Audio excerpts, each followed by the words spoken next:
rappelle avoir autrefois en Bavière, à la porte d'un bourg que baigne une rivière, rencontré sur ma route un chanteur ambulant qui suivait l'eau d'un pas mélancolique et lent. Il portait sur l'épaule une harpe éternie, dont chacun de ses pas tirait une harmonie. Il était maigre et pâle, il avait de grands yeux. Ses cheveux sur son cou tombaient longs et soyeux.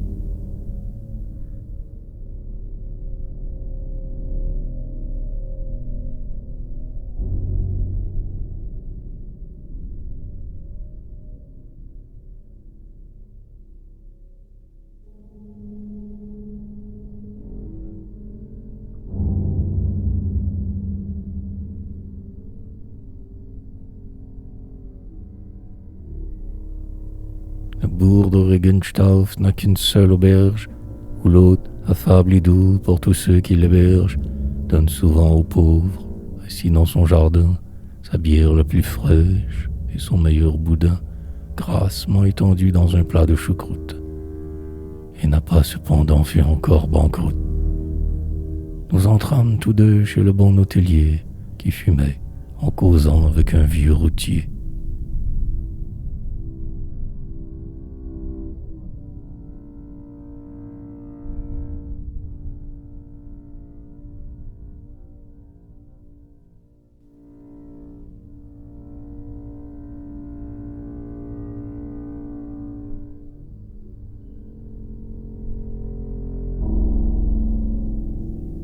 Près des murs tapissés de guirlandes de lierre, quelques lourds paysans buvaient leur broc de bière. Le chanteur prit sa harpe et se mit à chanter, et chacun aussitôt se tut pour l'écouter. Il avait une voix étrange et désolée, où sanglotait parfois une douleur voilée. Son chant secouait l'âme et la faisait pleurer. Un souvenir amer semblait le torturer.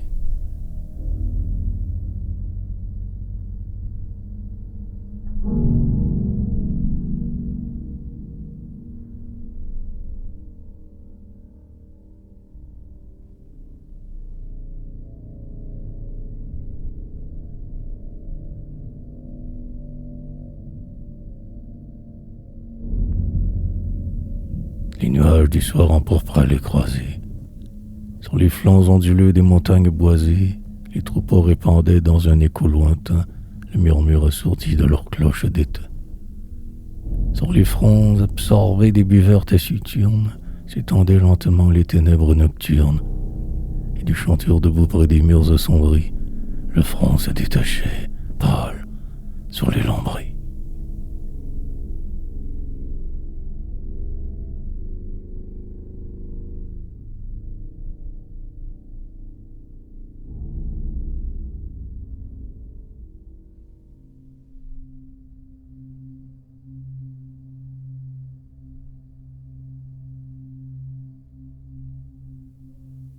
Ses yeux étincelaient comme des escarboucles, et ses longs cheveux noirs qui retombaient en boucle se crispaient sur sa tempe. Mais, comme un corps humain, les cordes de la harpe haletaient sous sa main. Debout dans les accords de sa vaste harmonie, il courbait l'auditoire au pied de son génie et jetait dans les cœurs vaguement torturés tout un monde inconnu de rêves ignorés.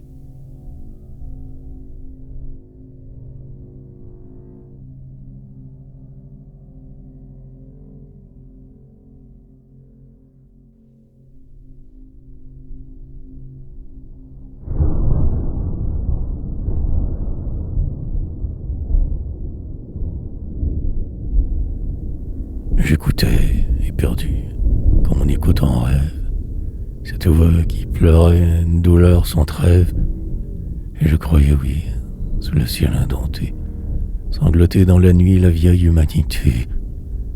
Il se tut, et, mettant sa harpe en bandoulière, il s'en vint recueillir l'obole hospitalière que les bons Allemands, comme aux âges anciens, ne refusent jamais aux pauvres musiciens.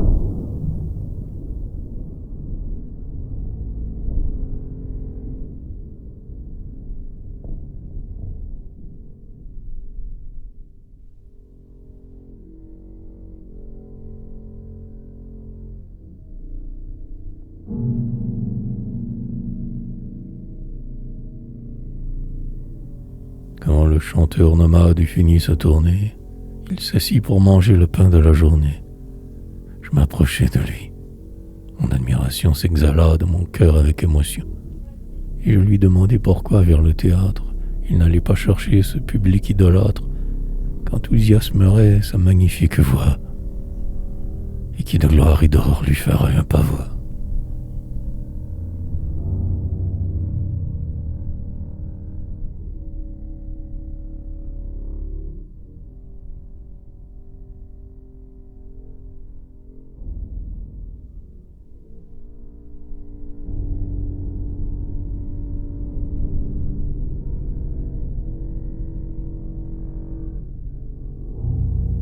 Un sourire poignant crispa sa lèvre pâle.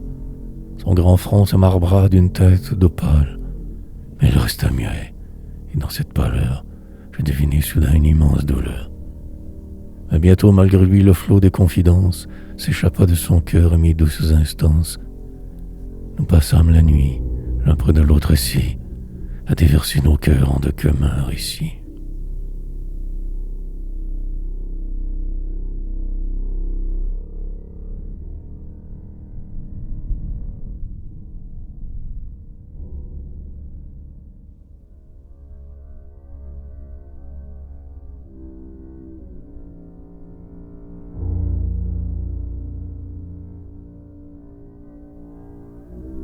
Il s'appelait Hanswald, allemand de naissance. Il avait à 20 ans, riche d'insouciance, quitté le sol natal pour venir à Paris.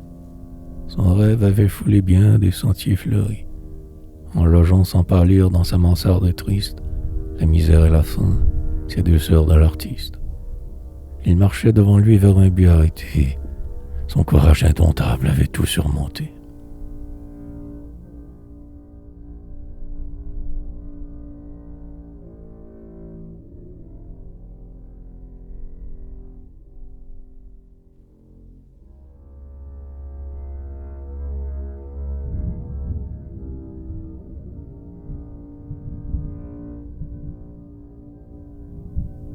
La renommée, enfin, si longtemps poursuivie, commençait vaguement à colorer sa vie. Le soleil de l'espoir embrasait sa prison, la gloire se levait à son morne horizon. Son âme rejeunie aspirait enivrée, cet air pur qui calmait sa jeunesse navrée, et tout un avenir, vaste et resplendissant, déroulait à ses yeux son monde efflorescent.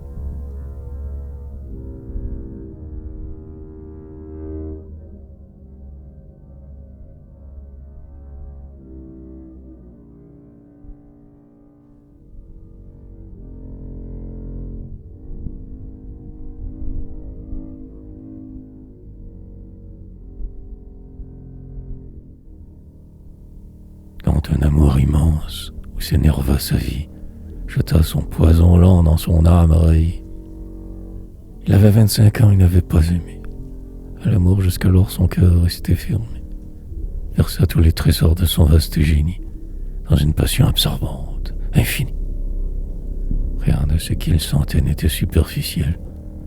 Son saint amour était vaste comme le ciel.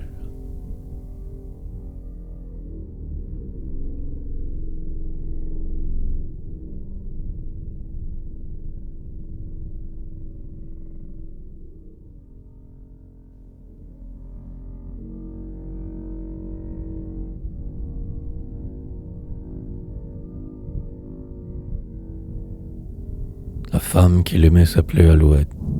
Elle faisait des vers et se croyait poète. Mais quand Dieu la fit naître, il oublia le cœur. Hanswald ne recueillit qu'un sourire moqueur. Elle ne comprit pas cet amour saint et vaste. Puissant comme la mort dans les cœurs qu'il dévaste, elle le jeta comme un vêtement usé, après qu'elle s'en fut quelque temps amusée.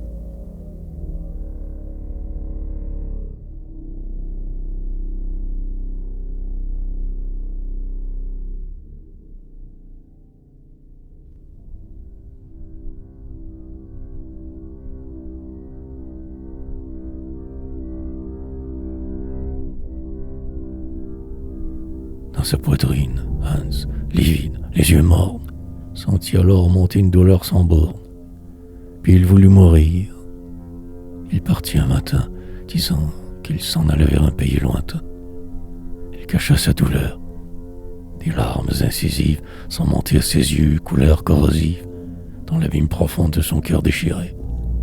Mais nul ne s'aperçut que l'artiste pleurait.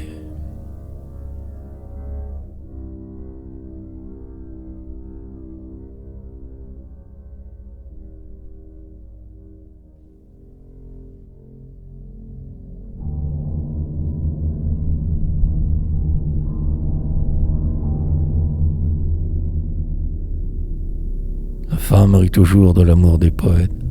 Elle ne comprend pas ces âmes inquiètes que torture la soif d'un baiser infini qui ne descend jamais sur leur front de baignis. Leur amour est trop grand, il passe, solitaire, comme un prince exilé dans sa grandeur austère. Le poète toujours monte sur l'autre trépas. On l'admire parfois, mais on ne l'aime pas.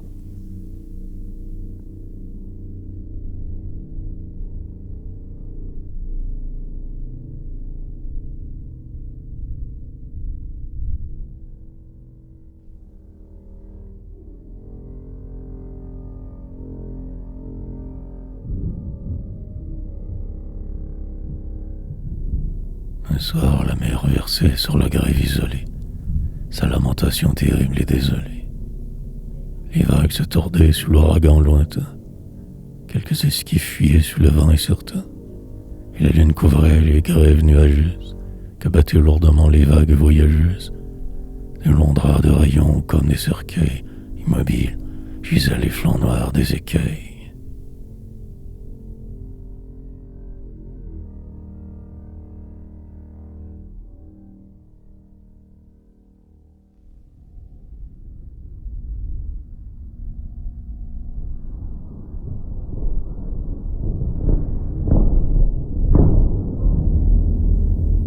Calme comme la mort y muait comme un rêve, Hans, pâle mais serein, arriva sur la grève. Il s'assit sur un bloc de rocher froid et nu, et pleura dans les flots ses amours méconnus. Sa douleur s'exhala dans les bruits de la lame, le sanglot de la mer répondit à son âme, et ces deux incompris, l'un vers l'autre penchés, échangèrent leurs pleurs immenses et cachés.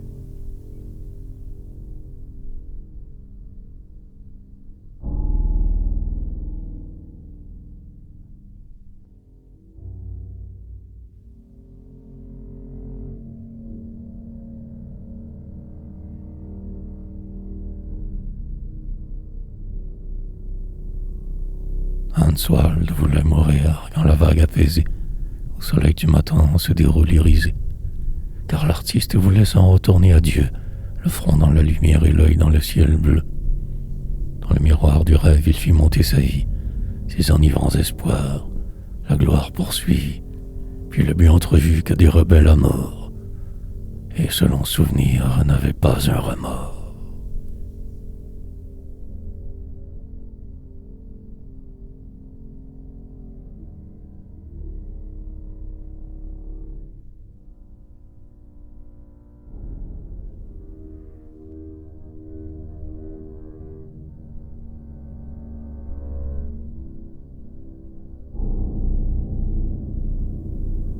L'horizon s'emporprait d'une teinte orangée, et de rayons naissants la nuit au loin frangée ouvrait son voile noir au baiser du matin. Le flot s'aplanissait sous le soleil lointain, et la création, douce et mélodieuse, aux approches du jour se levait radieuse. Des cités bruissaient le murmure éloigné. L'artiste se leva, pâle, mais résigné.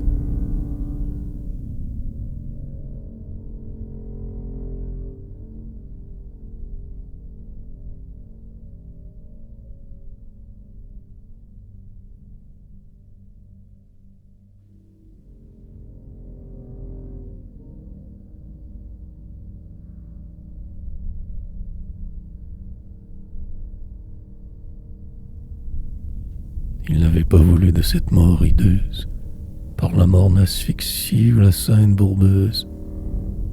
Pour tomber à sa douleur, il lui fallait les mers. Avec un sourire triste, au bord des flots amers, il s'assit, attendant la montante marée qui mugissait au loin sous la vague azurée. Puis dans le désespoir où son cœur s'abîmait, il se mit à prier pour celle qu'il aimait.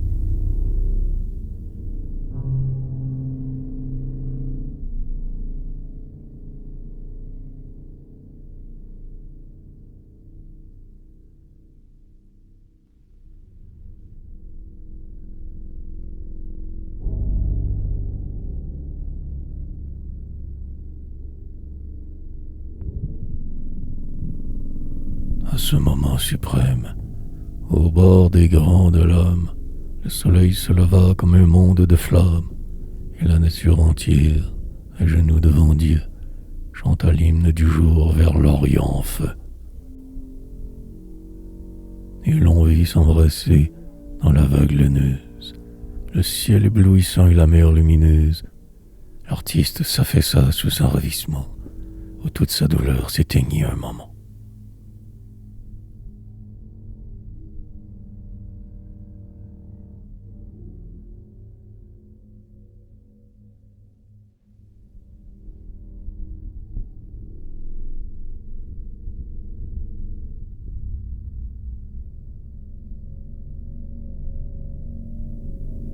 Dans ce baiser divin de la terre et la nuit, sa grande âme cueillit une extase inconnue.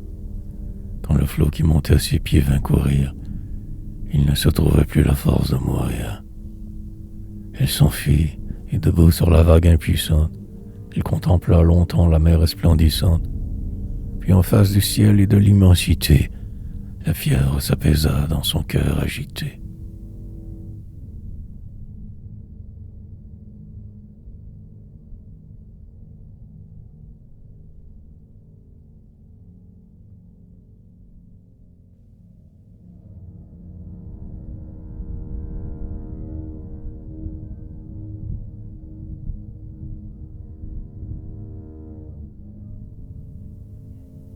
Il se promit d'aller sa route douloureuse, en dérobant tous sa vie aventureuse.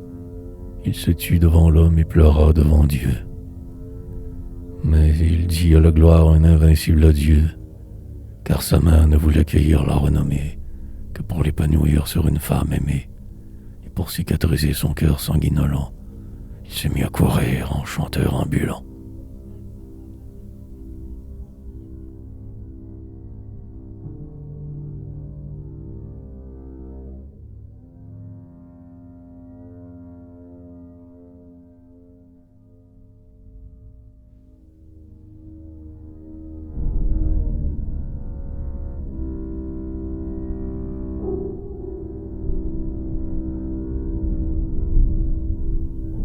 Cachant de sa douleur l'incurable cautère, sous tous les cieux connus il passa, solitaire, l'harpe sur l'épaule et le bâton en main, ossifiant son cœur au vent des grands chemins. Mais il aimait toujours. Cet amour invincible ouvrait à chaque pas sa blessure irascible. Il allait vers la mort d'un pas désespéré, calme, le front serein, mais le flanc déchiré.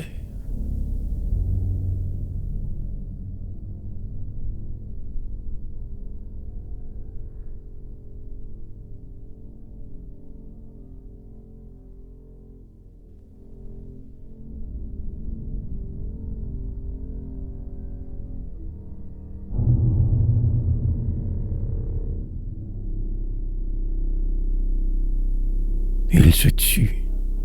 Je pleurai et nous nous embrassâmes. Une même souffrance étreignait nos deux âmes. Mais la mienne déjà commençait à guérir. Tandis que lui, brisé, se penchait pour mourir. Je n'osais pas chercher par des paroles vaines à verser de l'espoir en le baume dans ses veines. Il est de ces douleurs qu'on ne console pas et qui n'ont que la mort pour refuge si bas.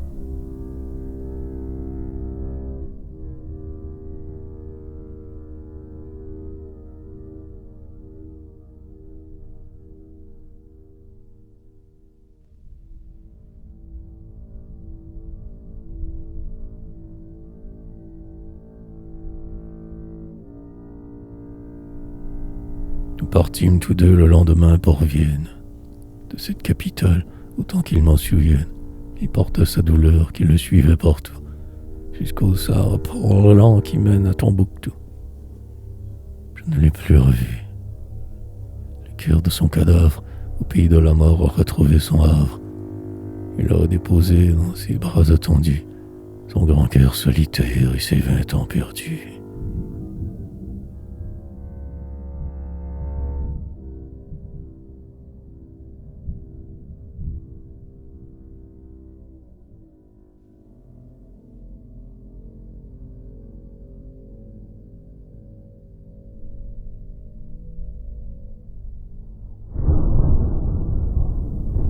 La mort, l'immensité du désert impassible, étouffe maintenant son amour impossible. Et peut-être éteignant ses pleurs inconsolés, dans ses flots sablonneux roulent ses eaux brûlées. Confondant dans son vol les sables et la nuit, le sirocco bondit sur sa tombe inconnue. Et l'artiste incompris dort son dernier sommeil sur les flancs du désert, à l'ombre du soleil.